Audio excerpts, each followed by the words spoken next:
Be a part of history and subscribe to my 2 YouTube channels and join the 100,000 pharaohs that exist. And of course, follow me on Twitch as I create a radio station from the ground up. They ain't never seen a young black reporter coming like this. Right, Mr. TALIAFERRO TV, how's everybody doing out there?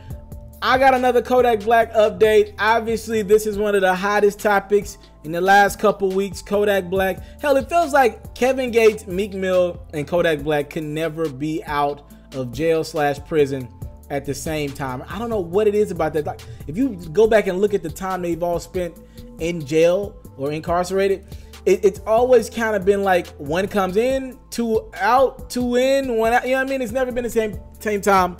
And it looks like that trend is going to continue for a little while longer. So Kodak Black is trying to get some of his charges taken away from him right now. Again, this is from The Blast. The Blast has been right about a lot of stuff, and The Blast is, I feel like, misled their audience in a couple stories as well. They're reporting that Monday, Kodak Black, when he met with his probation officer for the probation violation, we're told that his attorney, Bradford, by the way, the judge is present for this as well. His attorney, Bradford Cohen, you see him on the screen right now, asked the judge for the investigating officers to dust all the evidence for fingerprints because Kodak and his team are claiming that some of the items found in his house do not belong to him. All right, again, just to catch you up, here are some of the charges that Kodak got last week. You got grand theft of firearm. You got 2 charges of possession of a weapon or ammo by a felon, possession of marijuana over 20 grams. There was actually about 95 grams found in that house. Neglect of a child without great bodily harm.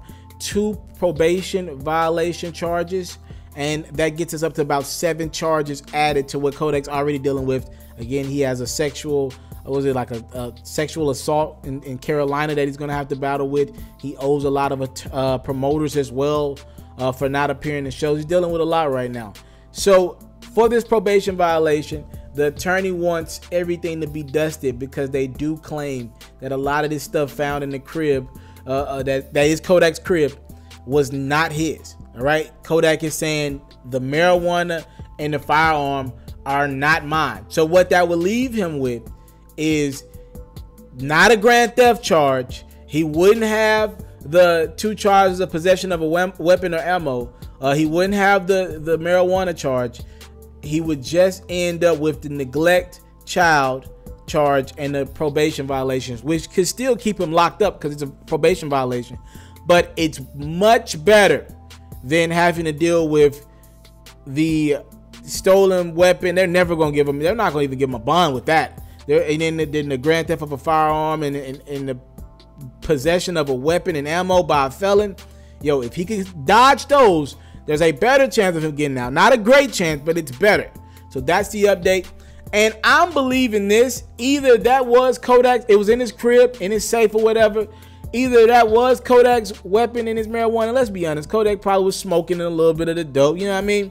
But it looks like he's probably gotten somebody to A, take the fall for this in his team, or B, he's gotten somebody to dust everything clean and you won't be able to find his fingers on anything, or you know what I mean, he might have got a professional to come dust that bad boy, that crib clean. Probably the first one. He probably, you know, one of his guys probably got to be the fall guy for all this stuff. And look, even if it's not Kodak stuff, I still believe has to be a level of culpability for his team that if you bringing that stuff around the breadwinner, you got to make sure it's on you. Like, yo, your guy can't get caught up in this mess. He is the guy that put you guys in position to change your family's lives. You got to figure that out. So either you guys bringing stuff around Kodak, who right now doesn't have need to be around him as a felon, or one of you guys need to take the fall. I'm just going to be honest with you. Somebody need to take the fall. Somebody got to figure that out. I don't know who's going to be the fall guy for all this, but you got to find a way to get Kodak out of prison. That is the reality of the situation. Mr. TALIAFERRO TV will keep you updated. Kodak wants him and his team and his attorney has came out and asked the judge, look, go dust everything down in that crib. Go look for fingerprints. Kodak's fingerprints won't be on none of it, which proves that it's not his, which could get some of those charges removed. Again, the probation violations will still be there because the neglect of a child is there. And again, Kodak can't be around this stuff. So it's going to be tough to get this. I think it's going to be very difficult for them to prove that it's not Kodak stuff because it's in your crib, right? It's stolen anyway, meaning it's not in the right person's name anyway. It's not in one of your boys' name. The weed, I mean, gosh, it's in your crib. This is your crib we're talking about. If this was in a car while you were like moving to another city, that's different. If the police stop you and they're like, yo, whose weed is this? Then maybe one of your homeboys could be like, yeah, it's mine. But when this stuff is in your crib, you will have to control what enters your home. That's why it's your home. He's still gonna have to deal with that neglect of the child, to have him around all this stuff, and for Kodak to be around all this stuff. So he's gonna be battling a lot. I don't know where he's at with it in the process, but I do know until his case and everything comes up and his probation hearings further, he's going to be locked up. Very unfortunate. Mr. Taliaferro TV, y'all give me y'all comments and y'all opinions on the situation in the comment section. Thank y'all for the time, love, support. I don't take it for granted. Salute. I'm out. I want to salute you, homie, you know, for building your own thing and doing your own thing, creating your own platform, your own website. I got one life to live out my dreams, and I'm giving this thing all I got. I interview celebrities. I talk sports. I represent the culture. Right now, you're turning up on MrTaliaferro.com, shawty.